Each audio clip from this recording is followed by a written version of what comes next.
Hello, everyone, and welcome to our show, Medford Happenings, a show for and about the city of Medford, and I am John Petrella.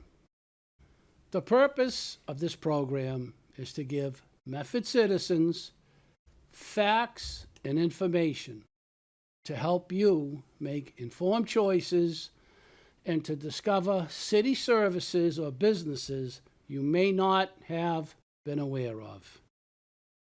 Our guest today is a good friend and a person who's done a lot of things for the city of Medford, Rick Orlando, who has been following the Medford High School project.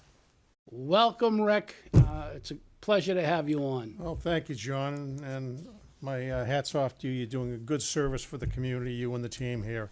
I'm here to talk a bit about the high school project, and just so you get a sense of where I'm coming from. I've stayed informed in the program. I've been attending the meetings. I have knowledge of the MSBA and some past experience. I've met with key people, such as Jenny, the head of the building committee, and had some very good discussion with her. And the two key points when we wrapped up our meeting, she asked about, what are some key objectives? And I said, the two things that are essential are really transparent community input and really a concerted effort to address the costs of the current proposal and get those costs down so they would be acceptable to the public. So, Okay, very good. And I know you have a lot of experience. I can vouch for that with the elementary schools that we built. So great job on that. that was a long time ago. Yeah, but still, it's a great thing. All right, so we're going to get started. We're going to get right into it. So can you tell our audience, Rick, what are the major elements of a successful school building project? Well, I think there are three major elements. There's community engagement, the facility itself, the design, what are the issues, what are the needs, et cetera. And the third item is figuring out the financial solution for whatever plan you choose to go forward with. Generally, my take on it is that the community engagement is probably the item that should have been addressed first. And for reasons that they chose to get into, the current building committee chose to start off with the facility, the design, various options, and so on. I would have preferred for them to spend more time on community engagement to understand basically what the community is looking for before they started getting into design options. But that issue can be addressed. One thing I want to make certain that everybody understands, myself and other people that I've spoken with, everybody understands that the facility, the high school that we're at right now, it needs attention. There's problems here that need to be addressed, so no one is saying, no, let's not do anything to the high school. The high school needs some kind of solution, some kind of improvement, be it building, new, renovation, some kind of combination. Something needs to be done. All these pieces, again, the community engagement, the facility, and the funding, they all play heavily into a solution. Okay, so can you give us a little idea, the facility issues, the needs? Did you want to talk about the community? Well, let's talk about that first. I always like to get into the community engagement. Let's get into that first. That should have been approached first, because what it does, it allows the group that was commissioned by the city, the building committee, it allows them to go out into the community and educate, not only collect inputs, but also provide information to the citizens. For example, let people know some people haven't been up at the high school for years. What's the current condition of the school? And there are clearly issues up at this facility. You can do that through tours. You can do it through pitches and meetings that you've invited the community to come at. One of the things I hear all the time, well, when the school was built, Rick, it was built for over 3,000 kids. Whatever they're going to do is going to be smaller, right? I said, no, not really, because the SBAB has space requirements per student and so on. So, that information like that can help clarify some misconceptions that the public may have on the size of the facility that may be needed, and so on. Also, the high school, from an educational point of view, what is the administration thinking of doing? The vocational school, the traditional high school, some kind of combination of things. Talk about that with the community so they can understand what that's about and do they have a preference on that. Again, that engagement with the community up front has a lot, you get a lot of value. Outreach methods, I think, are important. I think you can't have an expectation that the public is always going to come to you. You got to go out into the respective neighborhoods. There are facilities all around the school, the existing schools, the library, where you can have meetings in the neighborhoods and get people in those respective neighborhoods to come and, again, connect with you and so on. Research, I think, big item I see on research is going into other communities that have done this, that have high school projects that have been successfully completed, maybe a few years ago, but you can get insights into those schools and so on. We'll talk a little bit more about that. Yep. So, and the last thing is the MSBA process. It's not just about communicating that organization's schedules. It's really about the building committee. It's really about getting the best solution for the community. So I think maybe, that's what I wanted to say on community engagement. I'm going to just Yep. get you on one thing, and that is, now maybe I'm wrong, but I think I misunderstood you, but maybe I didn't. So the high school that's there now was built. Mm-hmm. I went there. Most of my friends graduated from there. It was built for 4,000 kids. Yeah, it might have been, 4,000. Okay, and I understand, the times change and maybe, but that facility is huge. The facility's huge, but what the Medford, through the building committee, needs to understand what the MSBA has square foot requirements per student for each classroom. All right. And all of the other specialty spaces, the science labs, Right. technology rooms, auditoriums, etc. Every space, hallways, all of that is accounted for. Okay. All right. And what it was in the early 70s when the high school was built, Yeah. and what those requirements are today are different, Yeah. which might create a different square foot requirement than people would have thought. Expected, right. Expected. Okay. Yeah, All right. yeah. All right. Now that makes sense. You cleared it up for Yeah, me. they've changed over 30, 40 years. Yeah. Oh, I'm sure. I'm sure. Yeah. But I'm like I said, there's about 1,300 students they're planning Yes, for. much smaller. Much smaller number of students, yes. Okay. So now we covered that. Why don't we cover facility issues and the needs? The scope? Yeah. Defining the scope. The scope. The project scope, yeah. Yeah, the facility needs issues. The scope is crucial because that basically becomes your specification for what you're going to build. It's something that needs to be done up front before you start getting into, the design, what windows, what colors, all that stuff. That's down the road. But you need to first define what you're going to include in the new facilities. And the needs need to be real, not nice to have wishes. You've got to put what the real needs are, and those need to be driven by educational needs that you can then begin to measure success on that. And the building committee, in doing this work, I refer to it as a cost reduction mentality.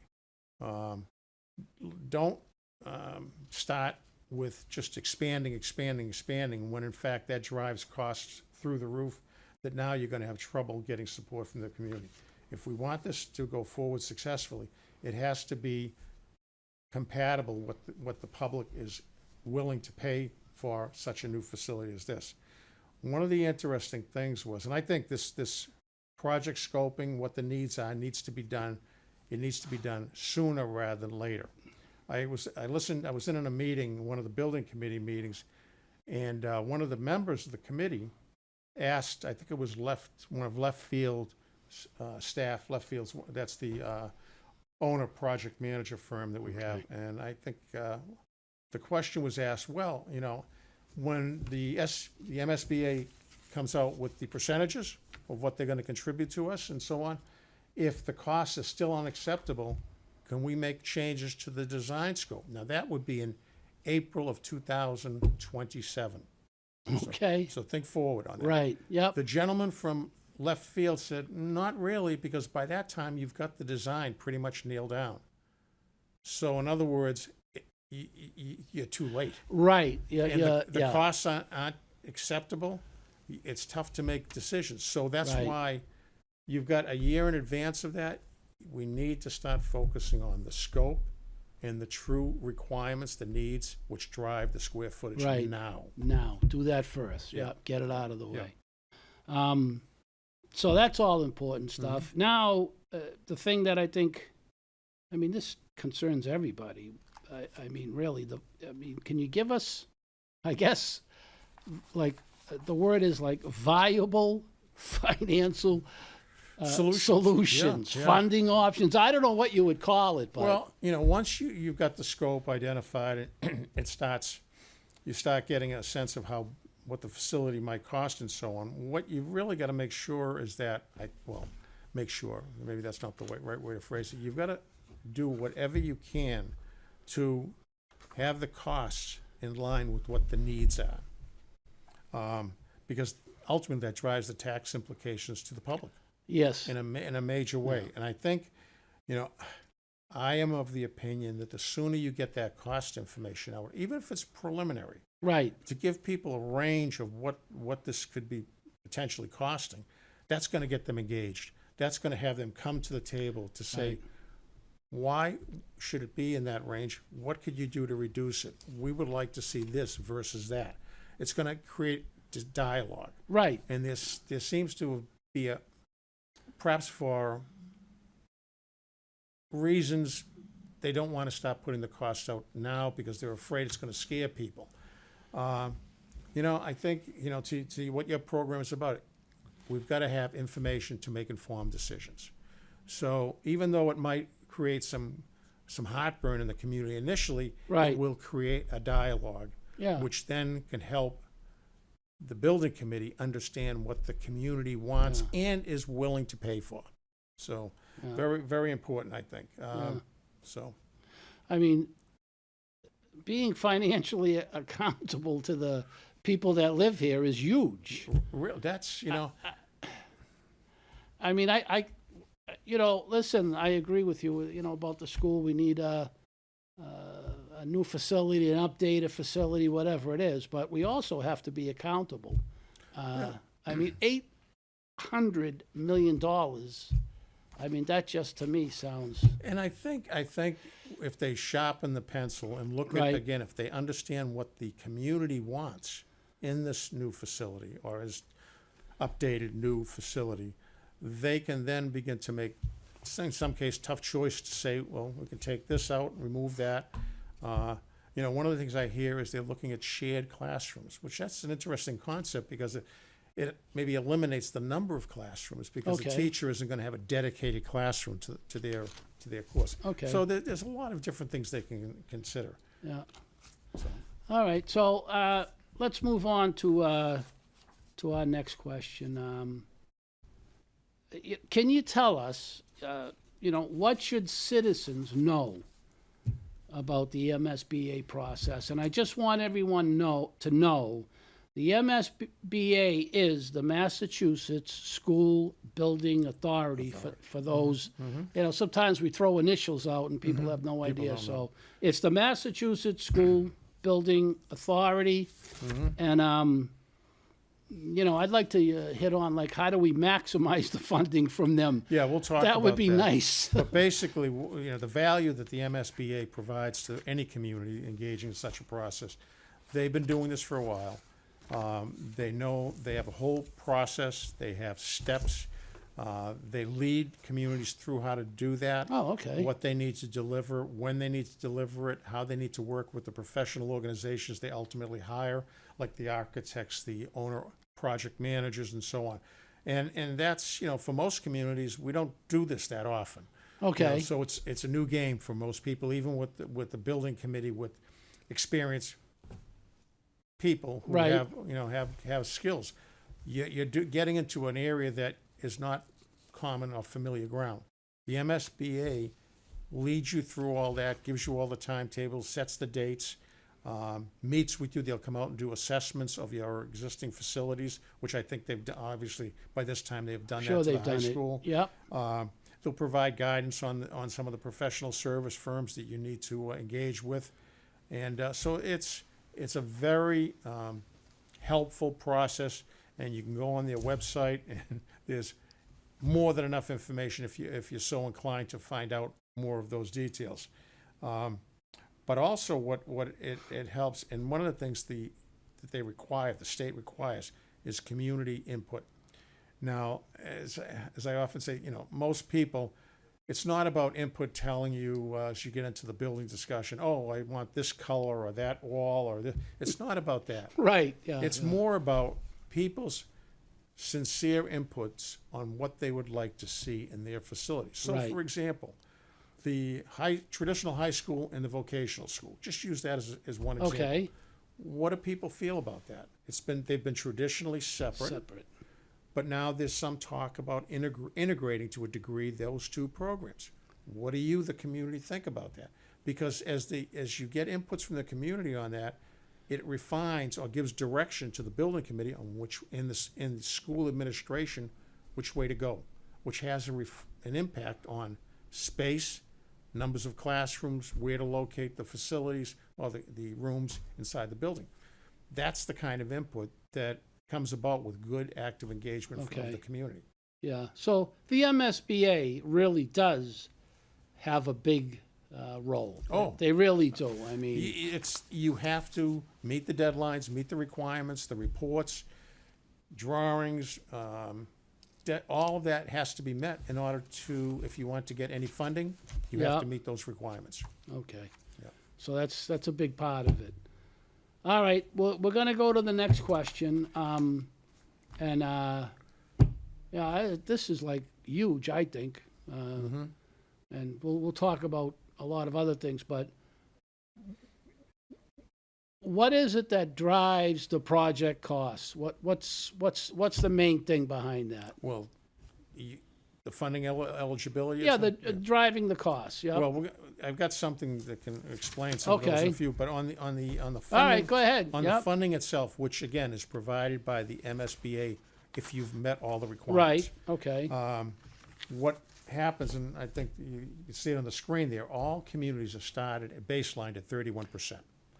Based on a number of different things, criteria you meet, you could get additional percentage points. You might Okay. get 2 points for this, 1 point for that. There's things about maintenance, energy conservation, the socioeconomic profile of the community. There are a number of things that will get you additional percentage points, which is good. Right. Yeah. So you might go from 31 to 35 to 37, and again, that is a percentage of funding the state will provide Okay. against the total cost. Now, something to really be clear on, they will only provide funding for eligible project costs.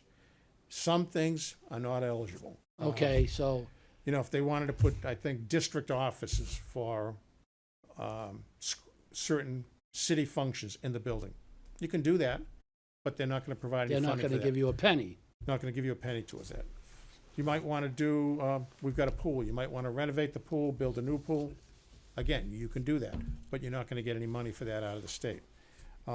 Auditorium, increasing the auditorium. I think there are space limits on how big you can get. If you go over that, you're not going to get money for that.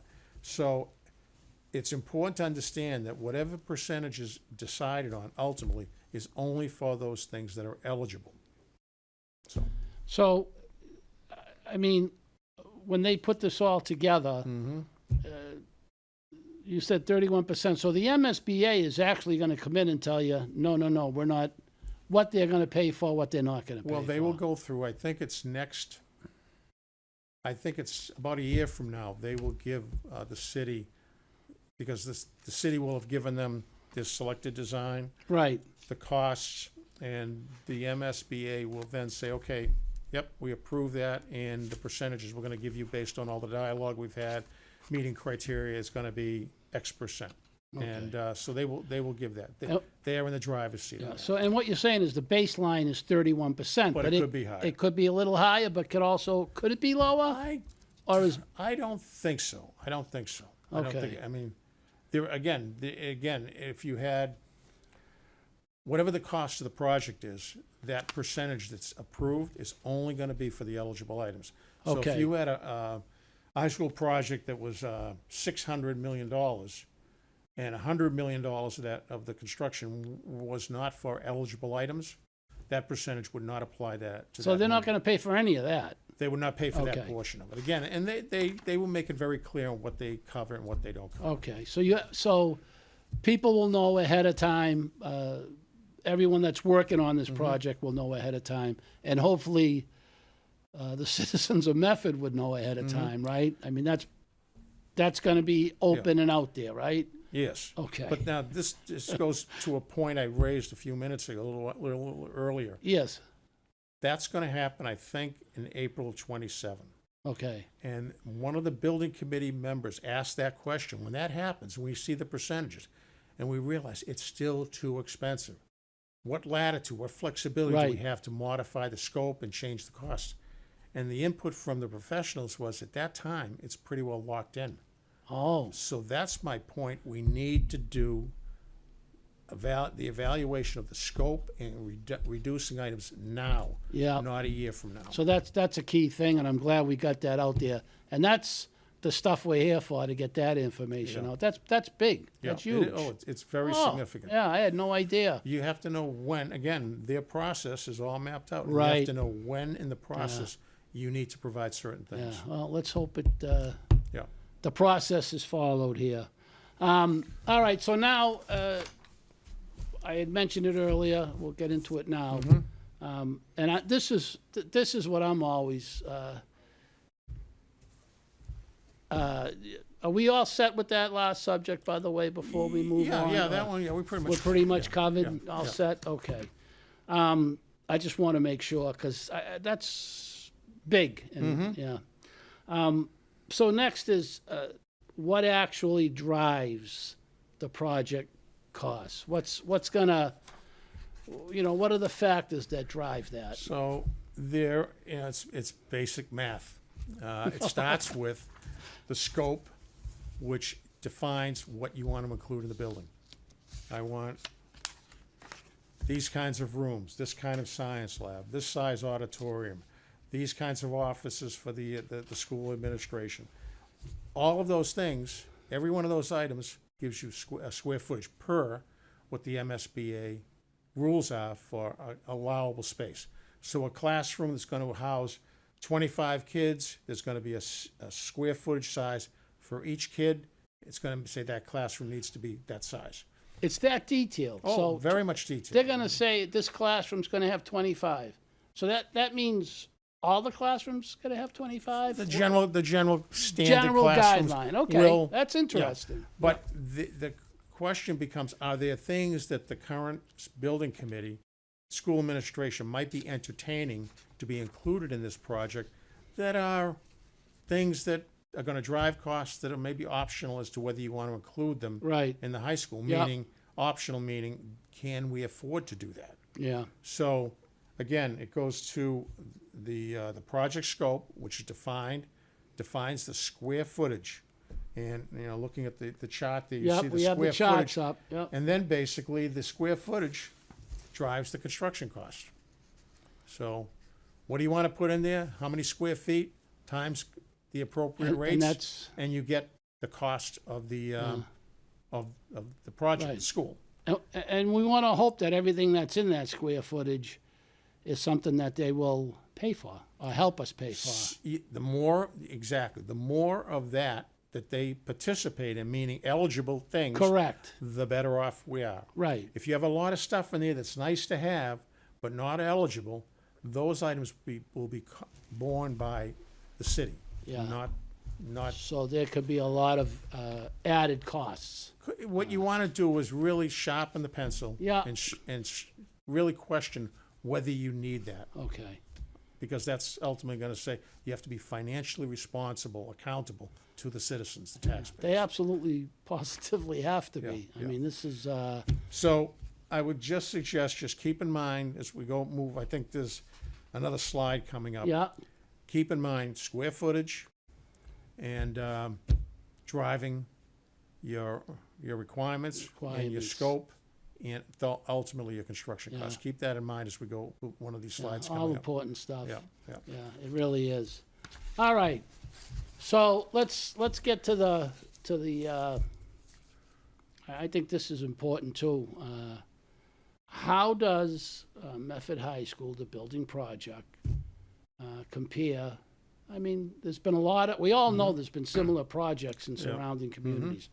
So how does this compare? How does Medford compare with what these other? And I know you're good with numbers. How do they compare with what's been going on around us? Well, before we jump right into that, I'm going to Yep, go go stay ahead. right on that. Yep, That you're on point, that point was raised by one of the building committee members. He Okay. was very knowledgeable. When he heard, when they first started coming out with the proposed designs, and they were all in around the $800+ million range, he said, have we validated those numbers against other communities? Have we looked at whether we're, what's the yardstick for what will be appropriate for similar size schools Right. versus what we're doing? And let's go out, visit those schools. We did this years ago when we did the earlier project. You get tremendous information from Of other course. communities. Of course you do. They tell you what's good, what doesn't work, what does work. Very helpful, and it helps you really, because those are questions the community is going to ask. And if you can say, we did that, and we understand why this is different, why it's the same. Because, the immediate knee-jerk reaction, well, all the school projects are different. They are, in terms of what they choose to put in their schools, the scope. But Right. they all use the same MSBA process. They all have to conform to the schedules. They all have to conform to the square foot requirements. The construction costs, basically, whether you're in this town or that town, if you're building at the same time, are relatively the same. Right. So there's a lot of similarity, and you just have to dig deeper to say, what's the scope? Okay. So let's just look at this chart here now. Yep. We have the chart Right up. now, Medford has 5 designs. I think there's 6. There's one they call the one that brings it up to a code requirement. I don't think that's what'll end up being selected. It'll be one of the 5. All of those designs are over 600,000 square feet. Wow. And the student population here that they've included in their plan is 1,395 students. Right now, those schemes, those 5 designs are coming up in excess, all of them, of $800 million. Okay, that's an estimate. And, where might we fall with the MSBA funding? Who knows, 30, 40%, but that hasn't been determined or committed yet. Right. So now let's step back and look at surrounding communities that have done high school projects. Granted, a little bit earlier, Arlington was between 20 and 25 when that was built. Okay. 411 square feet, 1,755 students. Does that beg some questions? Absolutely. It does. Now, again, Arlington, what they chose to put in there, not put in there, might be different than what Medford is considering. But again, you have to be able to answer these questions. That project ran at about a little under $300 million, and the SBA gave them $83 million of that.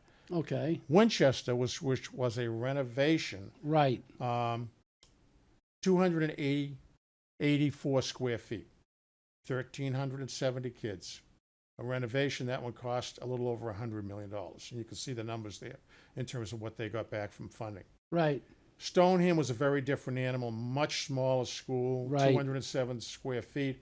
They had under 600 kids. So that's probably not a good comparison point.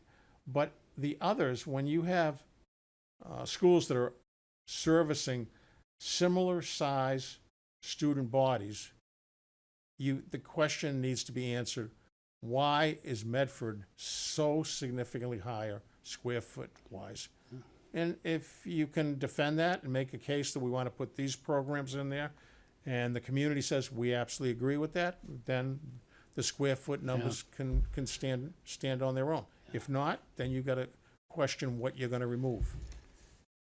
Seeing that chart changes a lot of things, I'll tell you. I'm probably going to hear some comments after the show.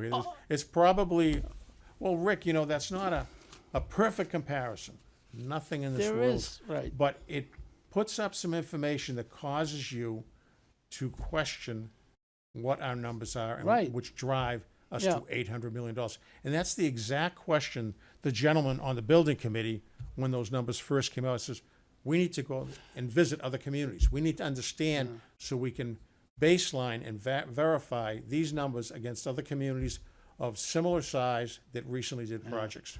And this is someone that's on the building committee. Yes. And obviously he's He knew what he was talking about. yeah, he does. Yeah, he's doing the right thing for the. Yeah, he didn't. Yeah. I don't think they responded. I don't think they took the action item, let's just say. But Okay. Yeah. we do need to do that. Yeah. And that's the work that needs to go on between now Right. and next spring, Yeah. when they really start, when they have the final stuff Yeah. all submitted to the state. Yeah. I mean, I've said it, and we've had a lot of, we've had Jenny on, Zach Beers, council president. They talked a little bit about the school, the mayor. I mean, it's a big It's a big project. It really is. And, all we're trying to do is just get all the information out, and that's all we can do. And what we all, as a community and building committee, we need to understand that this, whatever results in this project, whatever comes about, needs to be a reflection of what the community wants. Right, yeah. Not something, a small, that certain decisions were made and that people feel we really didn't give input to that. Right. I'm not suggesting that, but I think that further engagement, further outreach, I think is going to be very useful, because then the building committee can stand tall and say, okay, we talked to the community on this and they told us they would like this. They're not willing to pay for that. Right. And this is why we're making Yeah. those decisions to make adjustments. Yeah. Again, because it should reflect what the community wants. Yeah. And I hope that happens. And I'll be honest with you, I'm sure we're gonna do a couple of more shows on this. We got a lot of shows planned, a lot of things going on in the city, but this is really important stuff. I just hope this isn't one of those, it's going to divide the city and, everything else. Yeah. I hope they can just keep it all together. The information needs to get out there, good, bad, whatever, and everyone just has to come to, an agreement, a solution, whatever. Yeah. I think if the community looks at this whole process and feels that they've been heard, that the building committee is doing the best to get the best solution for Right. the city with Yeah. funding, with real needs, that they feel it's been a credible effort, the city, Right. the voting public, and then it goes to the ballot, then I think there will be, relatively, then I think it can potentially be successful. Right, I hope so. If the community doesn't feel that Yeah. they've been heard, or that the costs aren't in the range that they are willing to pay for, then it's going to be an uphill battle. Yeah. And then it'll become, as you say, one side getting pitted against the other side. And Yeah. we would hope that would not Yeah. happen. I just know if like 800 million, that is a huge ask of people in this city. And It really, is. the homeowners and stuff, yeah, that's a big ask. And renters. Yeah, renters renters. too. Well, their rent's going to go up. I mean, we renters- all know what the results are going to be. Yeah, So it's it's something. it's money. Yeah, it's something that's got to be considered.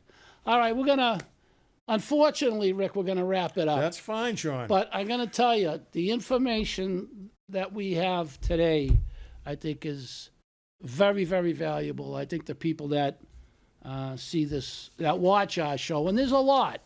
We got a lot of viewers lately. The numbers keep climbing up for us. Good. We're happy about that. Well, so I think, like I said earlier, you're doing a great Yeah, service. You and yeah, the team, a great yeah, service to the community. we really are trying. So, All right, we're going to wrap it up, Rick. Thanks for coming on. And it's that time again. So I'm going to thank Rick again for joining us on Medford Happenings. And I also want to take a minute to thank everyone, and I mean everyone, who has been watching the show. The numbers are phenomenal. I want to thank you for your feedback and put it out there. If you want to appear on the show, please contact us at Medford Happenings 02155@gmail.com. And you're going to be able to watch replays of this program on Medford Community Media Access Channel. And I'm also going to let you, please, I got to let you know, check out our website, MedfordHappenings.com. And you can now either view or listen to the podcast of this program. And the other place you could find all of our shows on YouTube. All you have to do is go to Medford Happenings on YouTube.com. It's that simple. So please like and subscribe to our channel. We appreciate it. And, view our videos. And last but not least, you can also find us on Facebook at Medford Happenings. That's a new Facebook site that we put up.